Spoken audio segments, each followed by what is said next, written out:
بسم الله الرحمن الرحيم لا حول ولا قوة إلا بالله العلي العظيم الحمد لله رب العالمين وصلى الله على سيدنا ونبينا أبي القاسم المصطفى محمد اللهم صل على محمد وآل محمد وآله الطيبين الطاهرين لا سيما بقية الله في الأراضين عجل الله تعالى فرجه الشريف وجعلنا من أعوانه وأنصاره. Alhamdulillah, we have tawfiq to have some reflections on Surah Yusuf on this Friday, and it is very interesting to be together after Salatul Fajr in the KLC retreat. I don't think that I can do justice with reflections on any surah of the Quran, or any ayah of the Quran, but we just try to expose ourselves to some of the beautiful teachings of Quran through this practice.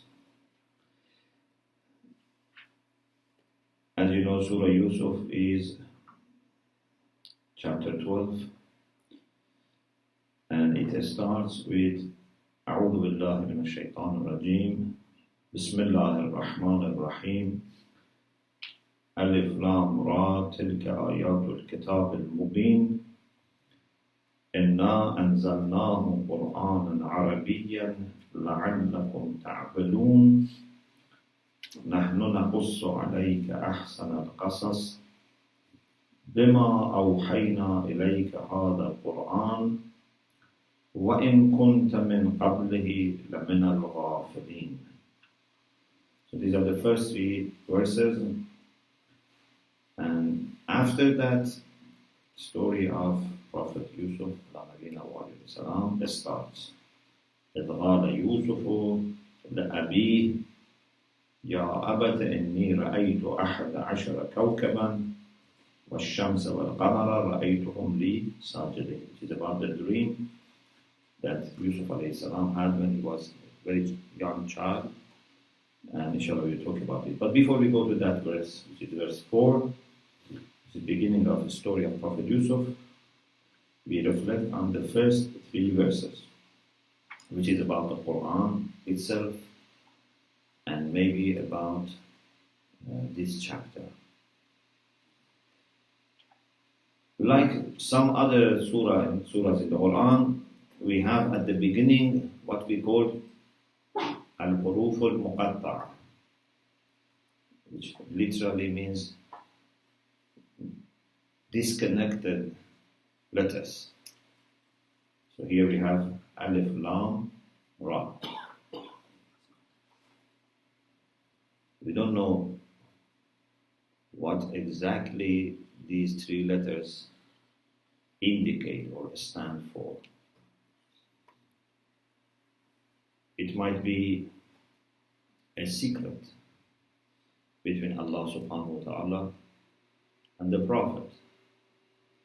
It might be a reminder of our limited knowledge. It might be an emphasis on the fact that the whole Quran is made from letters. The same letters that we use, the same letters can sometimes be meaningful or meaningless. Allah has used them to make this miraculous word. It might refer to some of the ideas in the same surah. So maybe there is a relevance between the content of the surah and these disconnected letters at the beginning of them.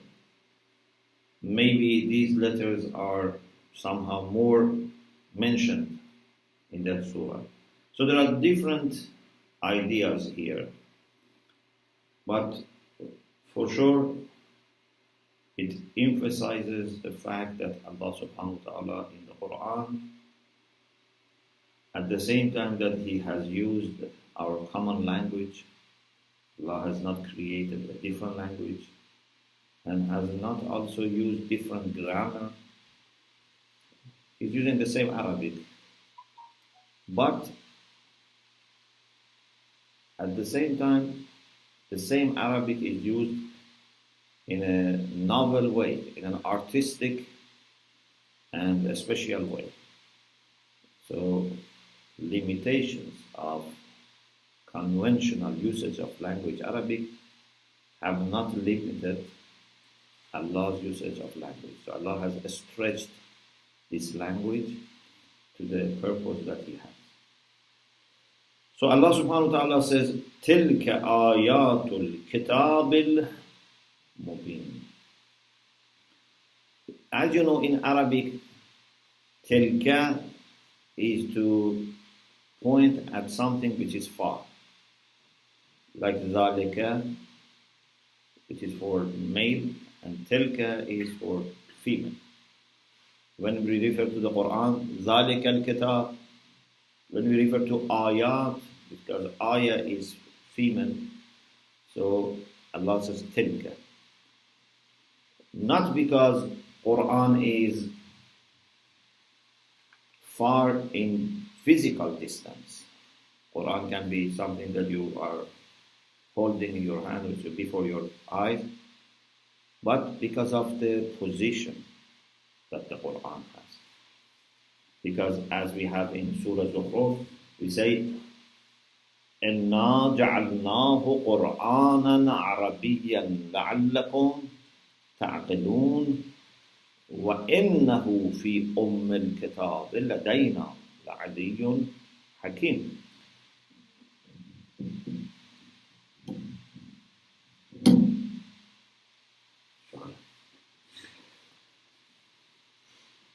That idea that we had in the course on the Quran, that Quran has two faces, two aspects. One is facing Allah subhanahu wa ta'ala, and that is not a matter of words. It's not a matter of surahs and ayahs. That is the nearest thing to Allah subhanahu wa ta'ala. That is maybe a dimension of His knowledge and wisdom. So it is very close to Allah. إِنَّهُ فِي أُمِّ الْكِتَابِ لَدَيْنَا لَعَلِيٌّ حَكِيمٌ. Quran in the Kitab, in the mother of the book, is with us and is high and wise. لَعَلِيٌّ حَكِيمٌ. But Allah has made the Quran also available to us in the form of a text. إِنَّا جَعَلْنَاهُ قُرْآنًا عَرَبِيًّا لَعَلَّكُمْ تَعْقِلُونَ. We made it Arabic, either in the sense of Arabic language or Arabic in the sense of clear. Because Arabic can mean clear, like, not like opposite to Ajami, which for them means something which is not clear. So Arabic means clear. So Allah subhanahu wa ta'ala made this into words so that we can understand. Here also, one side of this is mentioned. إِنَّا أَنزَلْنَاهُ قُرْآنًا عَرَبِيًّا لَعَلَّكُمْ تَعْقِلُونَ. It's very similar to what we had in Surah Zukhruf. إِنَّا جَعَلْنَاهُ قُرْآنًا عَرَبِيًّا لَعَلَّكُمْ تَعْقِلُونَ. Here is إِنَّا أَنزَلْنَاهُ قُرْآنًا عَرَبِيًّا لَعَلَّكُمْ تَعْقِلُونَ. Instead of جَعَلْنَا, says أَنزَلْنَا. And this confirms what we said in that discussion, that nuzul is actually this idea of making something which is very, very high and transcendent and abstract into words. This is nuzul of Quran. When, for example, Jibreel if we suppose that it was Jibreel, which تَمَثَّلَ لَهَا بَشَرًا سَوِيًّا.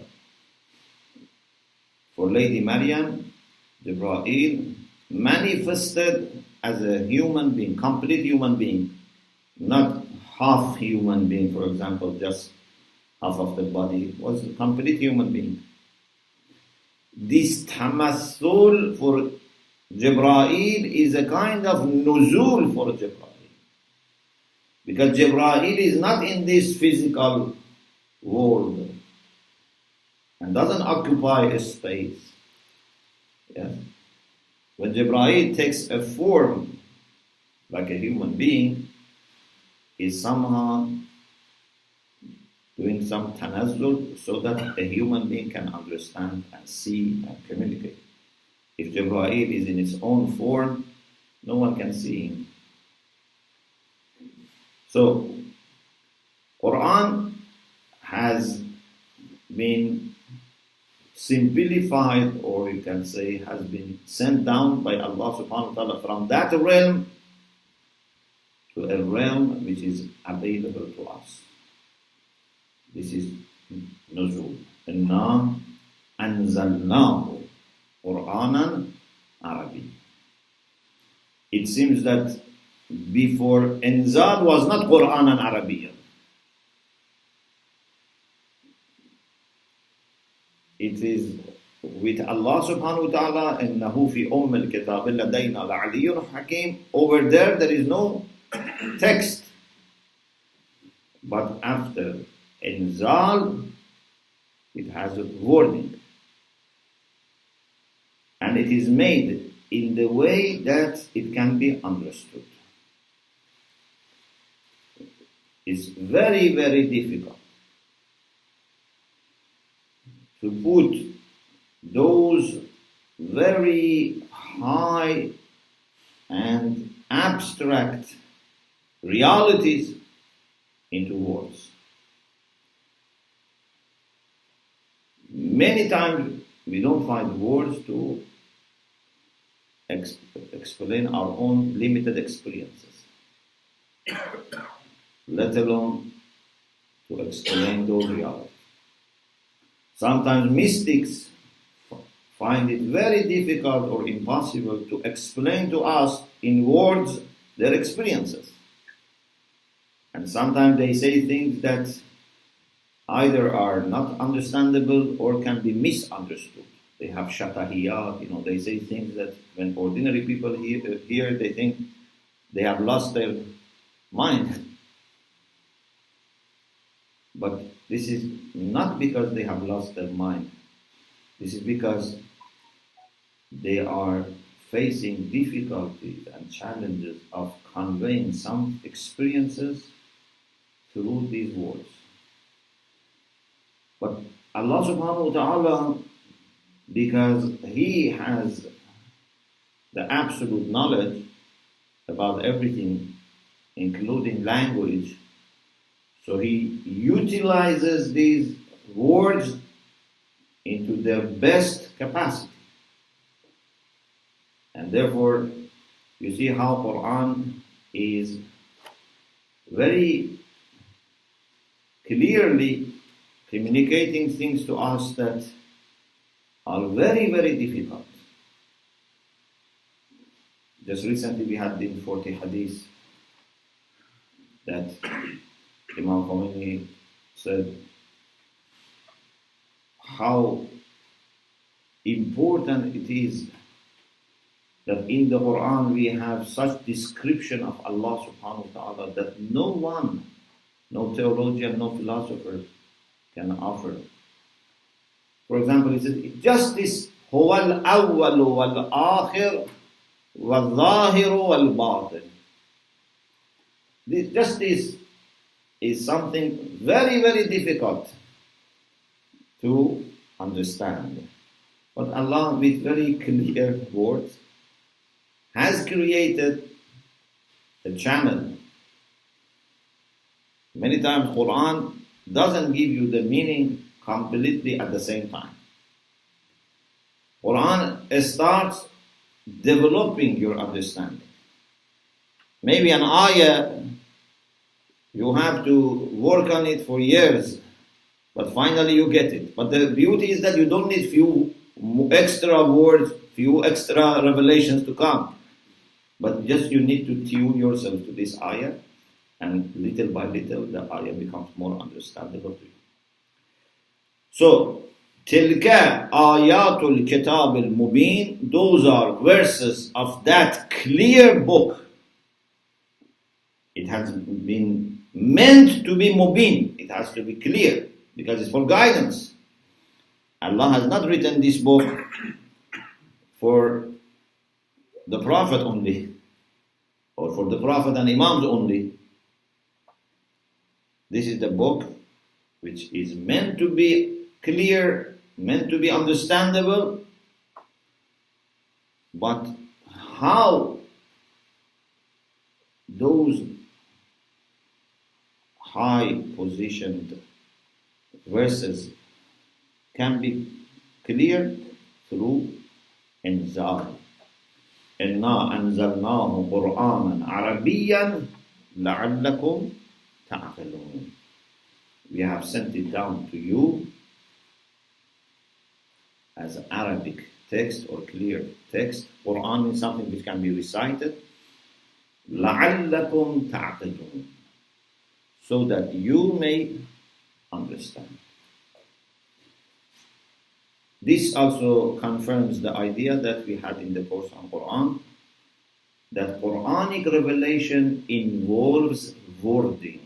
It's not like what some people have said, that the wordings come from the Prophet and Allah only communicates meanings, and prophets, based on their own understanding and the conceptual framework and scientific framework of their own time, they choose words, and some people want to somehow take away sacredness of the words and say that this is human involvements, and these words can be somehow not very accurate, for example. Some people try to suggest these things. But when it comes to the Quran, we are very clear that the Quranic revelation involved words, not just meanings. It's very clear. إِنَّا أَنزَلْنَاهُ قُرْآنًا عَرَبِيًّا. Allah Himself put it in this form. Not that Rasulullah made this wording. He just received ideas and used his own words.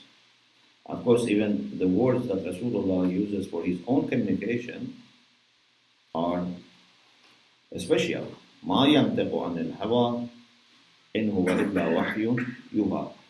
In my understanding, this ayah refers to those words that Rasulullah makes himself to explain revelation, like commentary of the Quran, for example. Because the Sunnah is explanation of the Quran, of revelation. Even those words that Rasulullah chooses are not by chance or out of his own desires. But the words that we have in the Quran are even higher than that. مَا يَنْتِقُ عَنِ الْهَوَىٰ is for his own words. But the Quran is the word of Allah subhanahu wa ta'ala. So, there is no ambiguity here that Allah has chosen these words, and the reason is لَعَلَّكُمْ تَعْقِلُونَ, so that you may understand. Here there are two ways to interpret this. One is to say لَعَلَّكُمْ تَعْقِلُونَ means لَعَلَّكُمْ تَعْقِلُونَهُ, so that you would understand it. Yes? إِنَّا أَنزَلْنَاهُ قُرْآنًا عَرَبِيًّا لَعَلَّكُمْ تَعْقِلُونَ يعني لَعَلَّكُمْ تَعْقِلُونَهُ, so that you understand it. Quran is not sent to be written or printed and be put on the shelf. Quran is not even sent down so that we recite it and get reward or memorize it. These are all there, but these are not enough. Quran is sent down so that we understand it. Because when you understand something, you have maximum unity. Even with people. When I see you, it's very good. When I shake your hand, for example, it's very good. But the best thing is if I understand. Unless I understand the person, I have not a strong connection with that person. Yes? Understanding is very important. When you go for ziyarah, you go thousands of miles to arrive in the shrine. But this is not enough. What is very important is that you have ma'rifah of this person. عارفاً بحقه. Because if you don't understand that person, you have only physically traveled, but you have not traveled in your mind so that you meet that person. Like for example, if I have not studied philosophy, and I meet a great philosopher like Allama Tabatabai, even if I look at him, even if I shake hands with him, even if I have a cup of tea with him, I have not really met this philosopher. Yes? This philosopher is for me unknown. I have not met him. This is like we go all through Laylatul Qadr, but not doing idrak of Laylatul Qadr. Because we don't know what is Laylatul Qadr. وَمَا أَدْرَاكَ مَا Laylatul Qadr. Even Allah says to the Prophet, وَمَا أَدْرَاكَ مَا Laylatul Qadr. So, understanding is very important. And my idea is for human beings, I am not saying now the most important. It may be the most important, but right now I don't want to say the most important because it's enough for me right now to say one of the most important things for human beings is to understand and to be understood. This is a summary of most, if not all, what we are supposed to do. To understand and to be understood. Two friends, they need to understand each other and to be understood. Husband and wife, to understand each other and to be understood. Mu'mineen, Imam and Ma'moom, leader and follower. Everything is understanding and being understood. It's very important. So, Allah has sent the Quran so that we understand the Quran, because we human beings have maximum meeting or exposure or encounter with something when we understand it. Not when we just see it or touch it or smell it or kiss it. If you just touch the Quran or kiss the Quran, this is not the maximum you can have in encountering the Quran. Ta'aqilun, understanding. And this understanding is also an understanding that needs your aql. It's intellectual understanding. It's not understanding through perception, through senses. It needs intellectual understanding. So this shows that in our Quranic activities, we should try to always involve this side, that we add to ours and other people ma'rifah of the Quran but a ma'rifah that is through understanding, through usage of aql. There can be another interpretation also of this ayah. إِنَّا أَنزَلْنَاهُ قُرْآنًا عَرَبِيًّا لَعَلَّكُمْ تَعْقِلُونَ. We have sent this Quran as an Arabic readable text so that you understand in general. You become aqil in general, not just you understand the Quran. It doesn't say لَعَلَّكُمْ تَعْقِلُونَهَا. Although it can mean تَعْقِلُونَهُ, it can mean Quran. But maybe we say it's not only Quran. If you try to use your aql for understanding Quran, then this becomes a permanent quality. You try to understand everything with aql. You remember maybe in the hadith of Imam Kazim to Hisham ibn Hakam, we had this beautiful sentence that Imam Kazim said to Hisham ibn Hakam in Kitab al-Aql wal-Jahl in Kafi, the beginning of Usul al-Kafi.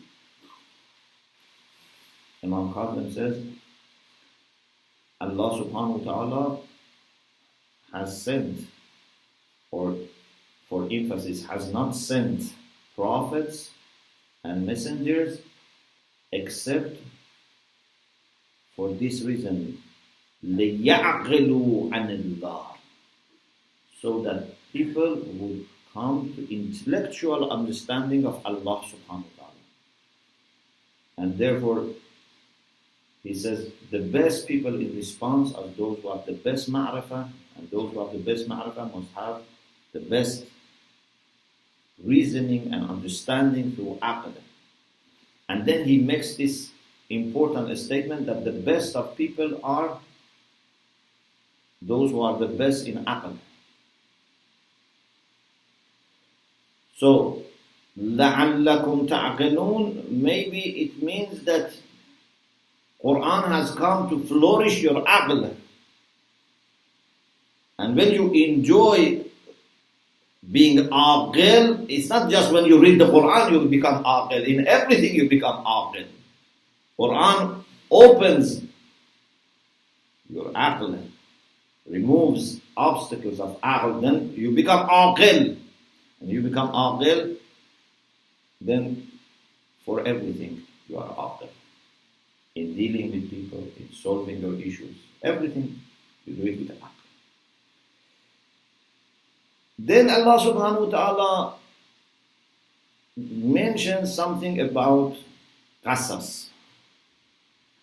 نَحْنُ نَقُصُّ عَلَيْكَ أَحْسَنَ الْقَصَصِ.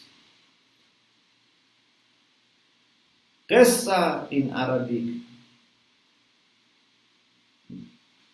sometimes means a story. Qasas means stories. But sometimes qassa can mean also words which are put together, a line of words. Qassa yaqussu can also mean that. But very common understanding is stories. Quran is introduced in some of our hadiths as ahsanul qasas. In general, and it's not only about this surah, but maybe in this surah also, because of the story of Prophet Yusuf, we can say Surah Yusuf also has ahsan al-qisas. But in general also, for example, Ali ibn Ibrahim quotes a hadith from Prophet Muhammad sallallahu alayhi wa sallam, in which he says, وَأَحْسَنُ الْقَصَصِ هَذَا الْقُرْآنِ. The best of the stories is this Quran. So, it's a title for the whole Quran. Or Amir al-Mu'minin alayhi salam in a sermon which is in Rawdatul Kafi, says, إِنَّ أَحْسَنَ الْقَصَصِ وَأَبْلَغَ الْمَوْعِظَةِ وَأَنْفَعَ التَّذَكُّرِ كِتَابُ اللَّهِ عَزَّ ذِكْرُهُ. Truly the best of stories and the most eloquent preaching and the most beneficial reminder is the book of Allah subhanahu wa ta'ala. So Quran is ahsanul qasas. But maybe here Allah is referring to a particular story that He is mentioning here. Because if Quran is ahsanul qasas, so the stories of the Quran become ahsanul qasas. And perhaps one of the best of the stories is the story that we have in Surah Yusuf. Because there must be a reason why Allah, at the beginning of this surah and just before mentioning the story of Yusuf alayhi salam, says, نَحْنُ نَقُصُّ عَلَيْكَ أَحْسَنَ الْقَصَصِ. There is a question maybe, why we need stories? When Allah talks to people, why Allah uses the stories? A story and history are very much related. Because if a story is a real story, is part of history. And we human beings learn a lot from history. Because whether we like it or not, we have only one life. And if you want to learn everything by yourself, through trial and error, your life would be not enough. Sometimes you want to start from beginning. Hardly you find people, there are, but very difficult to find them, who would say, if I have been given another opportunity to go back, I will do the same. Most of people, if they are given to opportunity to renew their life, they would make lots of changes in what they have done, in their decisions, in their choices. Because we make our choices without knowing many factors. Actually, one challenge is that you make your most important choices when you are very young and unexperienced. You have to make your most difficult choices.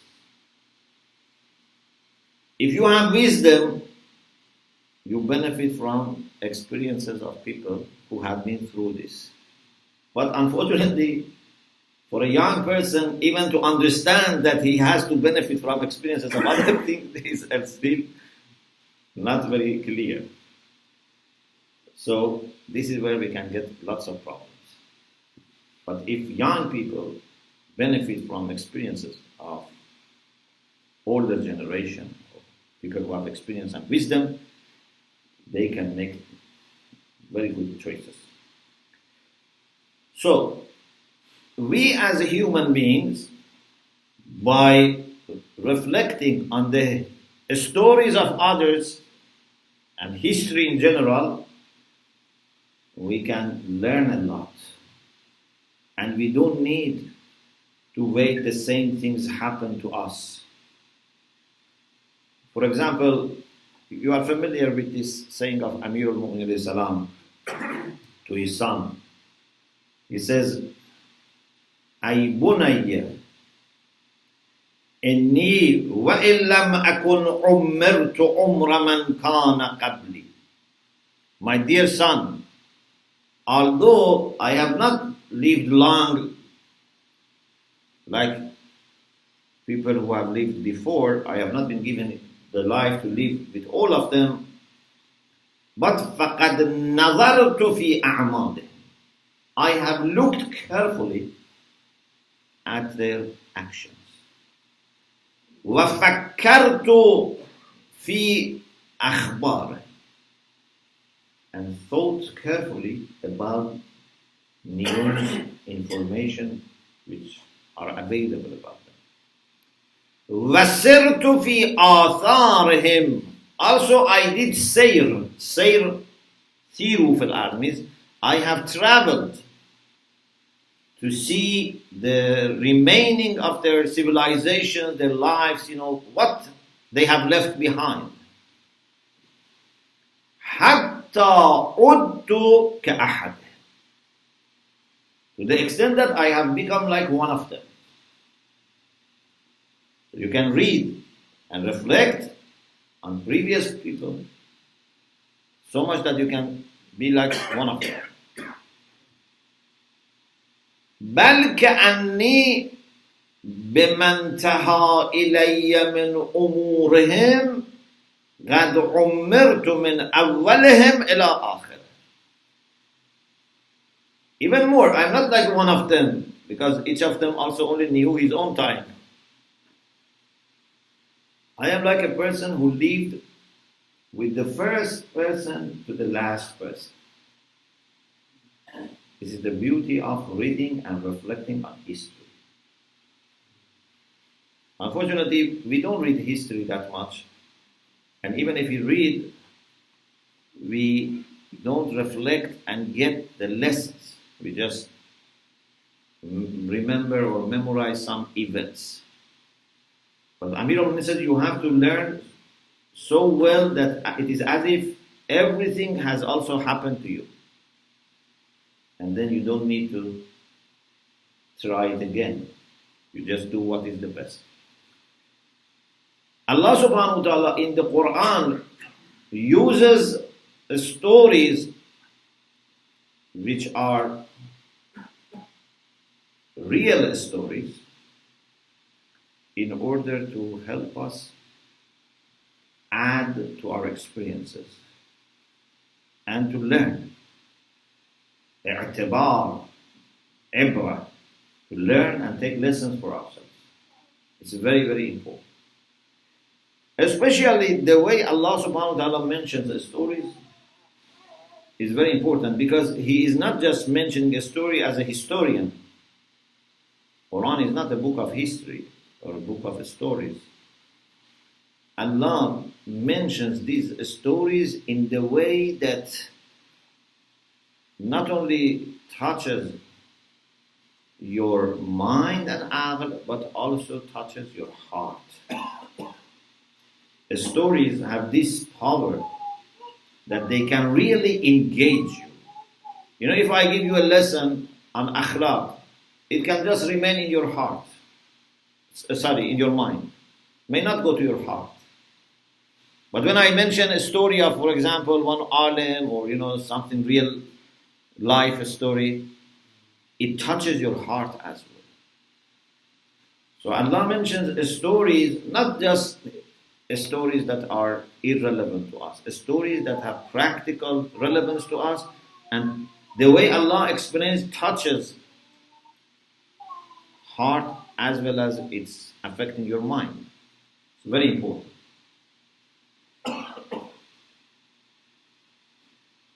Many times, hours of conversation or discussion may not be able to do what one short story can do. These are full of meanings, easy to get, but little by little you can work on them and develop them further and go deeper and deeper. And also sometimes simplifies many things. In the Quran, in addition to stories, we have also amthal. Amthal, like proverbs or analogies, they are also very important. They are not necessarily historical. Yeah? For example, Allah says the example of truth and falsehood is like the example of rain coming and then flowing over the land, and then on top of the water will be lots of bubbles and dirt, but these are going to finish. أما الزبد فيذهب جفاء وأما ما ينفع الناس فيمكث في الأرض. These bubbles will go away, although they catch your eye, but they go away. But what is beneficial for people remains. This is mathal. This is not qissa.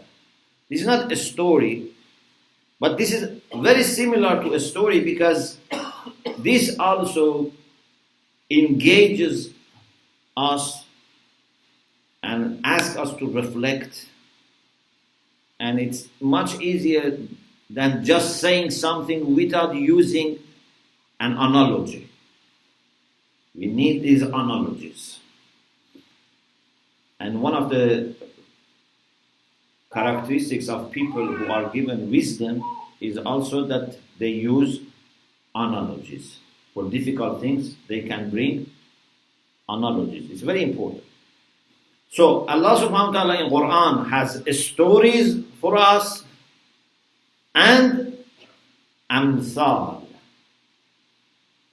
In addition to the theoretical things, these are there. مَثَلُ نُورِهِ كَمِشْكَاةٍ. This is not a story, this is mathal. It's very important.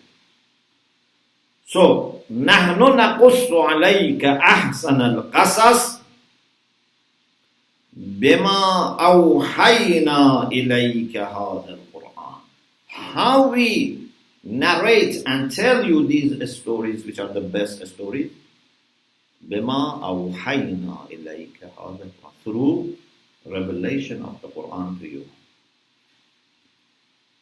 So, those stories that Allah has said to the Prophet is through revelation, and which is available to us, of course, also. وَإِن كُنْتَ مِنْ قَبْلِهِ لَمِنَ الْغَافِلِينَ. And before this revelation, you were heedless about this. Allah says, you were heedless. He doesn't say كُنْتَ مِنَ الْجَاهِلِينَ. Maybe it means that you were heedless because some of these stories were perhaps spread. Maybe they had some idea about, for example, Musa and Isa and Yusuf, because these are figures which were known to Christians, to Jews, and maybe there were some information about them. Not exactly like Quran, because Quran's details of these stories many times are different from biblical sources. There are details which are not there are details which are the same, and there are details which are different, so there's some overlapping. So either they were available to some extent, but Rasulullah before this revelation was not very much conscious about them. He was ghafil, as Allah said. Or maybe he was ghafil even with respect to trying to understand them. So it's not only ghafil about these stories, but about the significance of these stories. But in any case, Allah subhanahu wa ta'ala is telling that there is something here that even someone like Rasulullah was not paying enough attention had it not been that this revelation had come. And one of the beauties of the Quran is also that the Quran, at the same time that respects a lot the Prophet, but is very also straightforward and honest, so that no one would think of the Prophet as a kind of deity, a kind of God, or someone who is perfect in himself.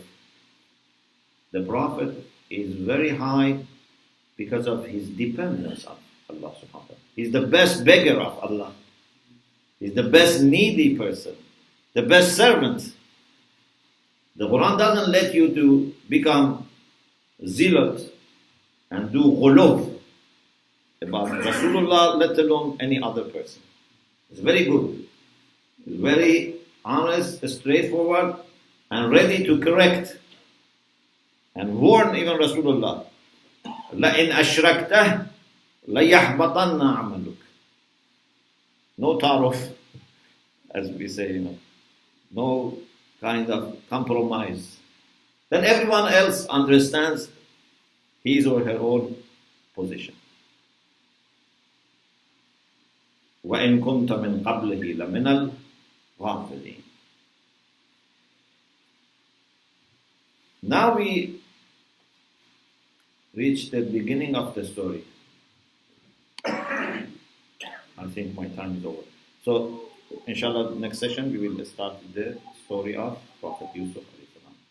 May Allah subhanahu wa ta'ala add to our appreciation of the Quran and make Quran our friend, our companion in dunya and akhirah, and our shafi, inshallah, in akhirah. Alhamdulillah Rabbil Alamin.